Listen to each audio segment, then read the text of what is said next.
Welcome, artist. I am so glad you're here today. We are going to be working in the studio on our portraits. Now, you can do yourself, you can do a friend or family member, whoever you can get to sit still long enough for you to get them down on paper. But today, instead of being very specific, we're going to talk about basic head placement, basic placement of the eyes and the nose and the lips. Now, this is going to be a multi-part series. I don't know how long we're going to work together on video before we get to be back in the classroom together.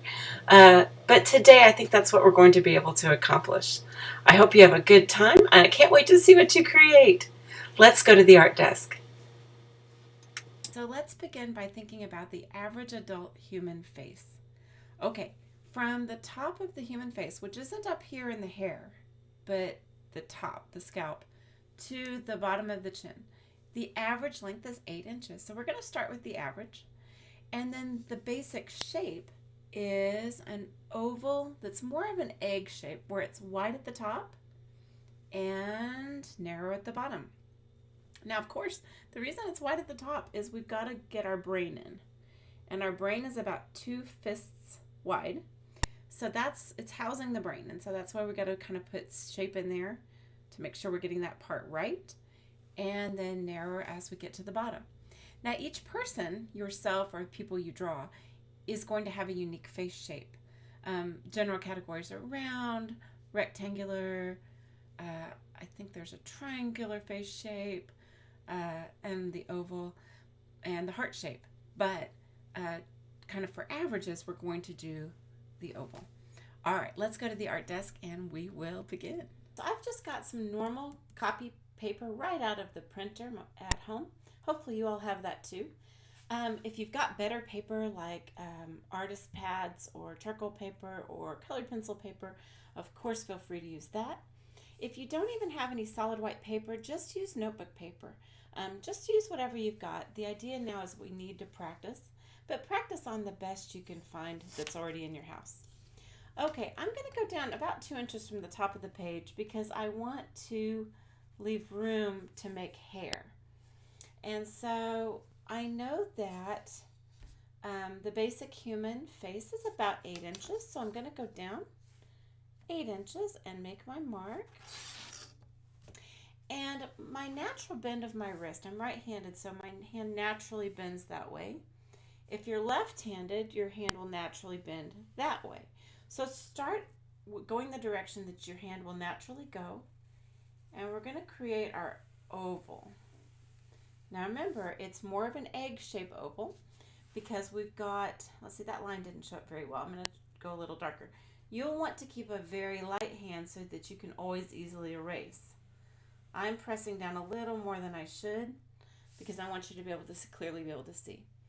Now, I'm right-handed, so accomplishing this line would be very difficult for me. And so I want to go with my natural anatomy and the natural bend of my wrist. So I'm going to turn the paper around. So now that the chin is at the top and the space for the brain, I've made sure I'm leaving room for the brain, 2 fists. And now I can again take advantage of the natural shape of my wrist, the bend in my wrist. Again, don't press down that hard. You want light lines that you can easily erase. Already I can tell I don't like how that went, so I'm going to be able to easily erase it if it's a light line. These lines are going to be a little harder to get rid of. And so I'm going to put back kind of that bend there, and that's good enough for now. Again, first it's going to be an alien, or first it's going to be a mask, and then an alien. Then it'll really start to look like a person toward the end. Now I'm going to add the eye line. And I've got my 8-inch face, and I'm going to go down to 4 inches. And that's where the eyes are going to go. So I'm going to draw a line across. And that saves space for my eyes. So I brought my little eyeball toy for you to look at. And it's not perfectly round. I like that it sits easily on the desk without rolling off.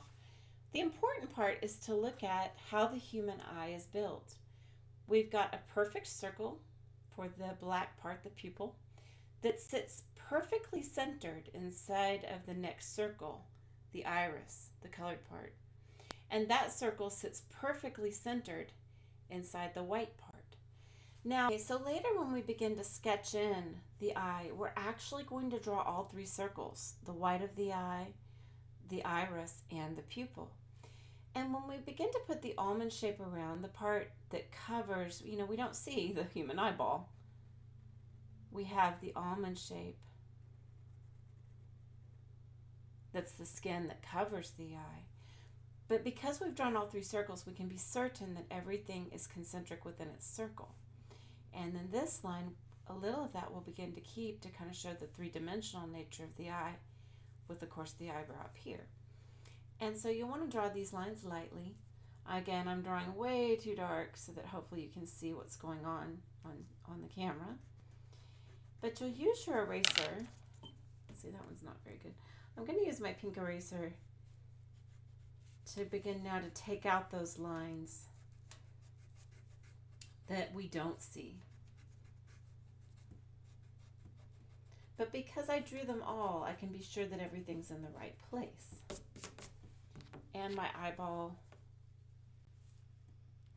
will look naturally placed on the person. Now, some of the mistakes that happen when people draw eyes, when they're adding the almond shape,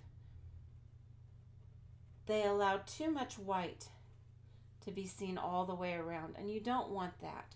You don't want the person to look too wide awake or too surprised. Now, you certainly wouldn't want that. Now, that's a way to show in cartoons that someone's looking up, but the human eye would never actually do that. If someone's looking up at something, it's going to be different. It's not going to look like that. In fact, if you want to go ask a family member, hey, look up at something, look up at the ceiling, you can get a good observation of what the eye looks like when it's truly looking up. Likewise, if someone's looking down, we wouldn't want to draw it like that, with the eye looking down. Again, if we imagine those concentric circles now,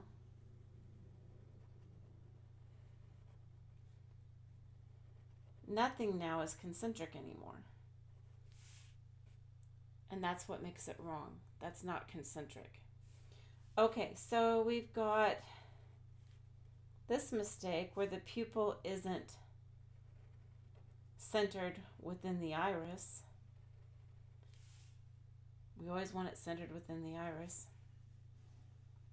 But what we do want is to make sure everything is centered within itself.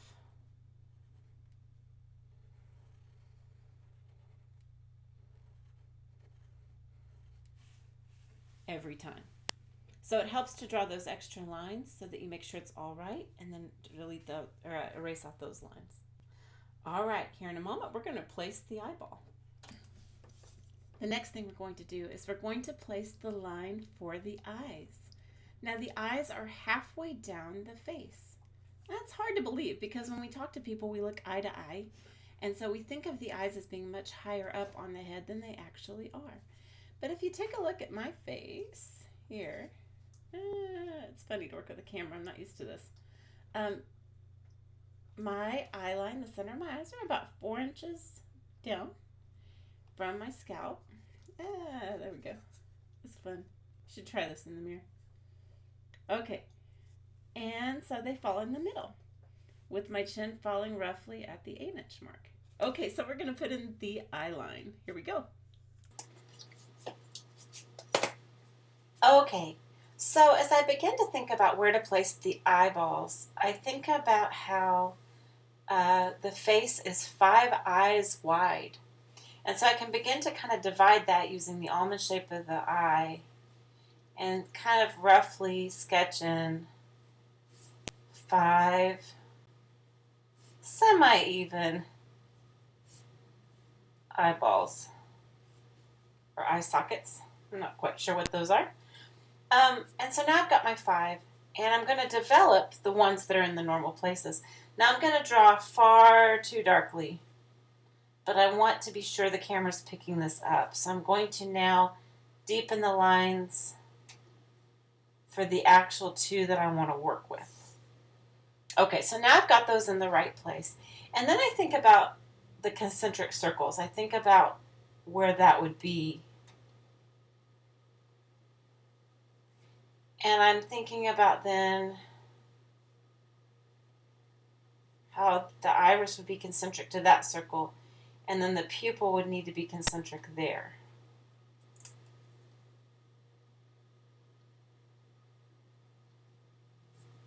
Okay, that seems about right to me. And again, I'm not going to finesse this too much at this stage. I'm going to do a lot of my finessing later when I begin to kind of negotiate the actual lines of the subject that I'm drawing. Right now I'm just kind of doing basic, very basic, average human shapes. Okay, so I've got my two eyes lightly sketched in. I know I'm not going to need this place saver here. I'm going to leave that one just to show you something in a little bit about the nose. But I am going to eliminate that. And as I think about the white of the eye, I am going to leave in those two lines because they do appear, when you look into the mirror, they're kind of a fold that's set back under the eyebrow. And I want to leave that there so it begins to kind of have that 3D effect emerging. Okay, so the next thing I want to do is place the nose. Now the nose is halfway down between the eye line and the chin. So about the 2-inch mark is where the average human nose would be.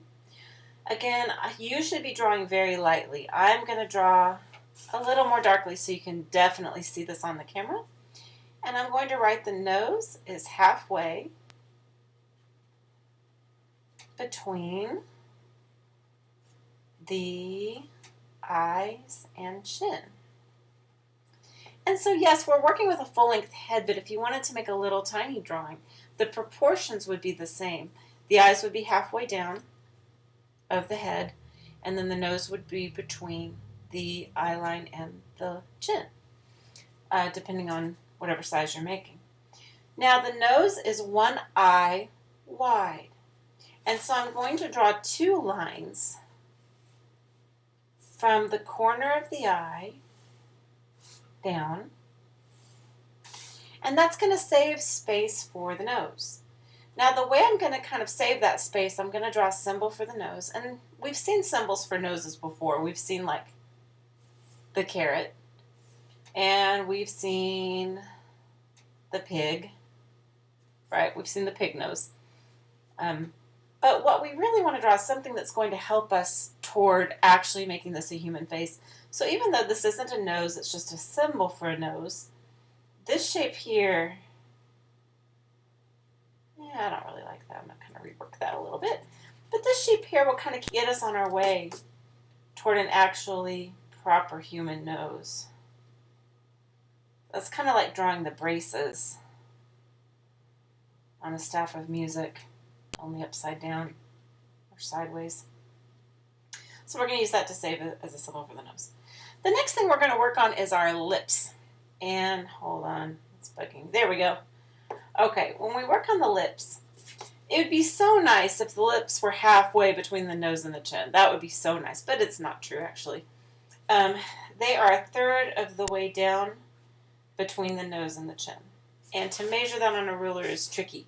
So instead, I'm going to pretend that this is a cake or something, this space between the nose and the chin. And I'm going to try to divide it into 3 equal strips. Let's see. Oh, there we go. I like that.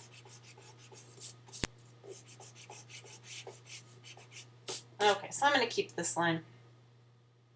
And I'm going to build my mouth around the first line. I don't even need the second line, so I'm going to now erase that. And that'll put my mouth roughly in the right spot it needs to be.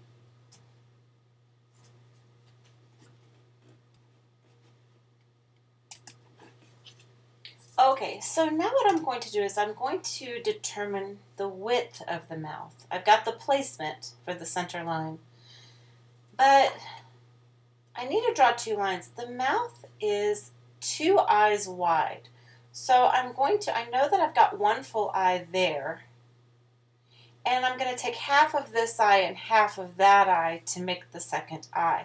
So if I simply draw down a line from the center of the eye where I put the pupil down. And I'll do that on this side as well. I've now got the dimensions for the mouth.